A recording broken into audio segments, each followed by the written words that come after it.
Hey everybody, Jimmy Smith again, doing my breakdown. This time, UFC on ESPN, Fiorot versus Blanchfield. Once again, give this one a like and a subscribe, do all that fun stuff, follow the channel, and I'll keep making videos. Quick note about my last one. Greatest fighters to never win a title in the UFC, although they fought in the UFC.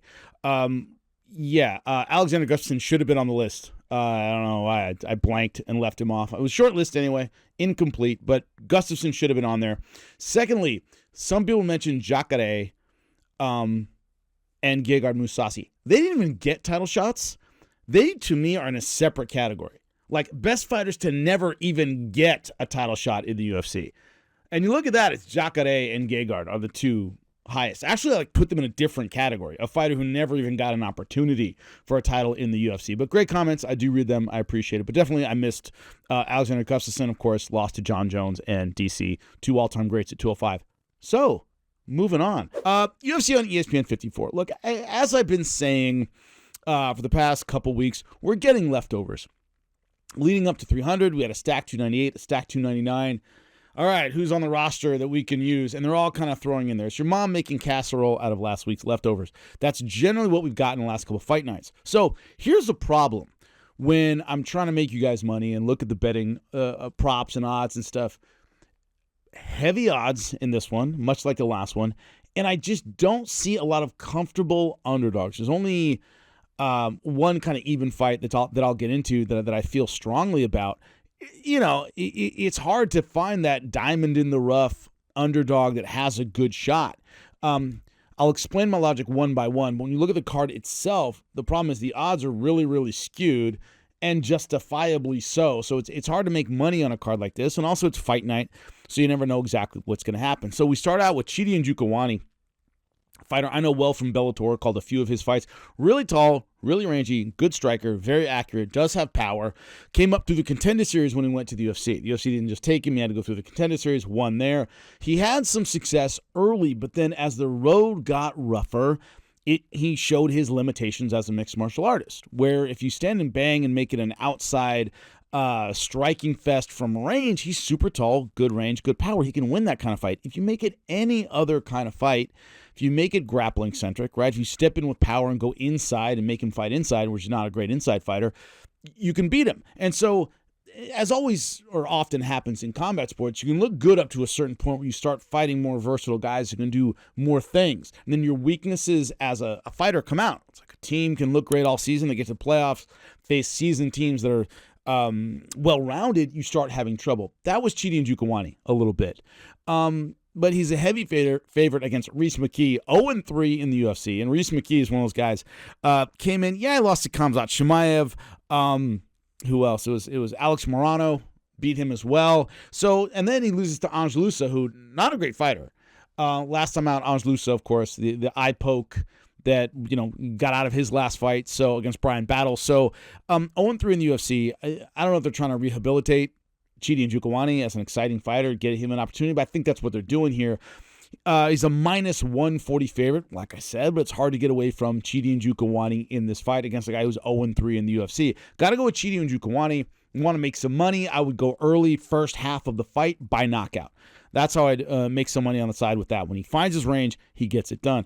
Bill Algeo, of course, taking on Kyle Nelson. Kyle Nelson, 5-3-1, 3-4-1 in the UFC versus Bill Algeo, 5-3 in the UFC. Algeo is a significant favorite here, but it's one of those things where I just don't think, Algeo, the way he beats opponents is generally wear them down. Right? He's a grinder. He wears you down. He finds a way to mentally and physically break you. That's what he's really best at. And in this case, I think he's fighting the kind of guy who's had some up and down performances. He had a late notice fight against Diego Ferreira. And the fights he's won, I saw his opponents making a lot of mistakes more than I saw him do great things. I don't think he wins a long, grueling, difficult fight that showcases a lot of your weakness. And Algeo tends to win those kinds of fights. Once again, the bad news, Algeo probably right now, depending on your book, over a 2-1 favorite. So Algeo is probably going to win. You're not going to make any money on it. If you want to make some money on the side, I would go with an over. It's probably going to be late. Algeo probably not going to finish early. I'd maybe go for a late finish on that if you're looking for some side money. But once again, got to go with the favorite. This one's an interesting one. You have Nursultan Raboev, who is 33-8-2. Yeah, a lot of fights. Just starting his UFC career at 1-0. His opponent, Sadukris Duma, 9-1, 2-1 in the UFC. Raboev, a minus almost 3-1 favorite, minus 265 depending on your book. Here's the deal. Usually tall fighters, both these guys are tall, 6'5", 6'3". And it was a problem, for example, for John Jones, for example. When he fought guys who were just as big and tall as he was, and that advantage wasn't there anymore, he wouldn't be the same guy. Right? He's used to having a certain advantage with height and range. When he doesn't have it, he kind of freaks out. And both of these fighters could have that a bit. They're just used to being taller. And, of course, Raboev is going to be taller, but only by a couple inches. He's used to being a lot bigger and really intimidating guys. He's not going to have that, but he is going to have the range advantage against someone who's used to having a range advantage. So, the experience advantage, of course, goes to Raboev, but at the elite level, hasn't fought that many guys. So the jury's still out on him a bit. I'm going with the kind of, UFC is putting a guy who has a really unique build and really interesting style in a position to win. I think that's Raboev. Want to make some money, I'd go short, right? First 2 rounds, I'd say by either knockout or submission. Does have long limbs. I got to go with Raboev in this one. If you want to make some money, I would say short. Now, here's something I don't want to talk about, but I have to. The return of Chris Weidman. Chris Weidman, 15-7, 11-7 in the UFC. Throw that right out the window because all those wins and all that success a while ago. His run into a huge upset over Anderson Silva, a win in the rematch against Anderson Silva. Look, since he lost to Luque Rockhold, going all the way back to then, he hasn't been the same guy. He has not. One of the things I want to do for this channel, I might do it next week, is crossroads fights, right? Fights where after that fight, man, this guy was never the same dude. And the beating he took against Luque Rockhold, he was never the same guy in the octagon. And he had flashes of his old self, right? Moments of success even, in Kelvin Gastelum, for example. But he wasn't the same monster that had won the 185-pound title, and we thought might hold it long enough to challenge maybe the record of Anderson Silva, something like that. We thought he'd kind of be that guy. And I thought once he lost the title, he wasn't ever the same. Well, now coming off a horrific shin injury, as we all saw it, and then last time out looked absolutely terrible against Brad Tavares. His other knee was going out. His body is telling him he can't do this anymore. It's sad, but it's true. This is a car going down the highway, no rubber on the tires, just rims and sparks flying out. That's what we're seeing here. Bruno Silva is not a great fighter. This is the UFC going, hey, if you can't beat this guy, there's a harsh reality in front of you. You can't do this anymore. That's what they're doing with Bruno Silva. The idea that I'm favoring right now Bruno Silva is a sad testament to what's happened recently with Chris Weidman. He just has his issues, right? They both do. He's Bruno Silva doesn't have a lot of patience. He goes right for it, overly aggressive. He fights like a local fighter thrust in the UFC, where he just goes in swinging and hopes something works out. All right, that works on a local level. It doesn't work in the UFC elite level. So Chris Weidman at one time was the kind of elite fighter that would make mincemeat out of a guy like this. Not anymore. I think his body doesn't want him to do it. You got to take Bruno Silva. Got to take him early as well. Want to make some money? Early. I just don't think his body's there anymore. And Silva's almost reckless aggression, all right? His willingness to attack with a little too much energy, I think serves him well against a Chris Weidman that can't take the damage he used to. It's sad but true. Now, this is the only odds-wise kind of even fight on the card that I do feel strongly about. It's Joaquin Buckley versus Vicente Luque. Depending on your book, it's pretty much a pick'em fight. I don't know why, simply because Joaquin Buckley, throughout his career, has had trouble with the Vicente Luques of the world. And what I mean by that is, physically talented guy, right? He's strong. I called some of his fights in Bellator. We all know about the Impa Kasangane spinning kick knockout that will last forever. Great stuff. The greatest knockouts of all time, but it was against Impa Kasangane, a guy who, is doing well in PFL, but didn't do great in the UFC. It's this idea that Joaquin Buckley, every time he's had even a mid-level step-up guy, it hasn't worked out for him. And so Vicente Luque is the guy. If he beats him, he could be a top 10 guy and be a factor at 170. Either he does it now or he never does it. But when you've lost to Chris Curtis, Nasruddin Imavov, Alessa DiCirico, Kevin Holland, and in Bellator was Logan Storley. Logan Storley is an excellent wrestler or whatever, but every time it was, all right, beat this guy and you got a shot. He's fallen against those guys. He'll beat, the Impe Kasanganes of the world.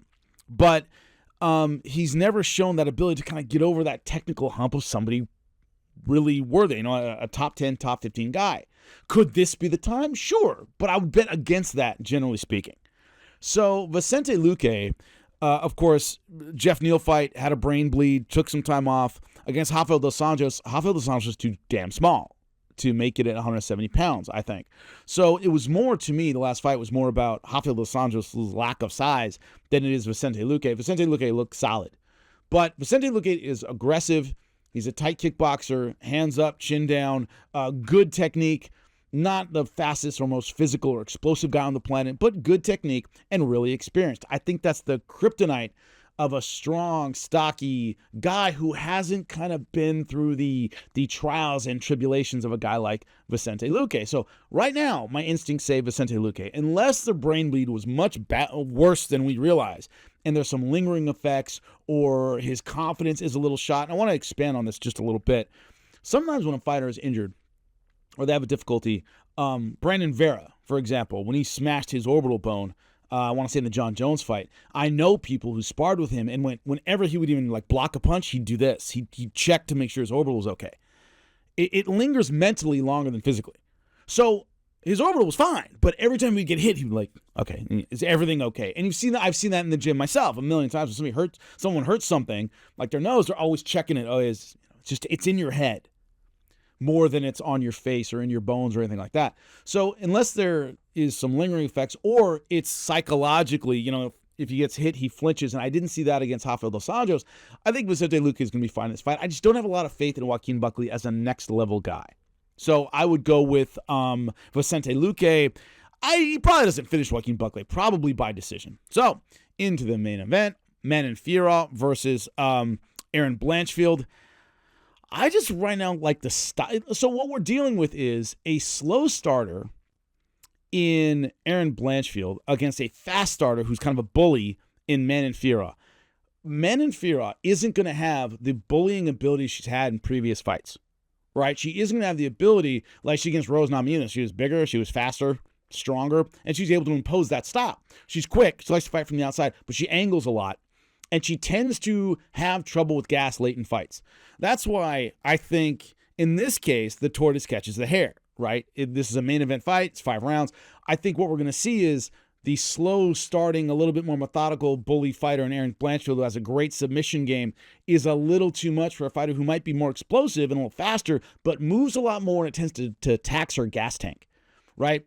Certain fights, for a 3-rounder, for example, or somebody she could find maybe more of a vulnerability against on the feet, Fiorot would have a good chance against an Aaron Blanchfield type fighter. I think in this particular fight, I think Aaron Blanchfield's style is just the kryptonite for Manon Fiorot, where she kind of grinds her out, leans on her, works the takedown, might not have success early, but it starts working rounds 3, 4, and 5, and she either wins late with a submission or gets enough to win a decision. Now, some people are worried, understandably, that she'll start too slow and that Manon Fiorot will be able to bank rounds ahead of time.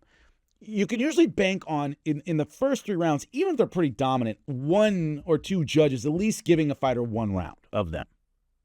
So I think it's much more likely she wins the last 2 and ends up getting enough rounds to win the fight than she does get blanked and needs a knockout in the last 3. In the last 2. Or submission. All right.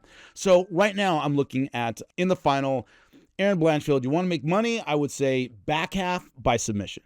Anyway, those are my picks. I will own them as always on Monday. I appreciate all of you. Anyway, enjoy your weekend.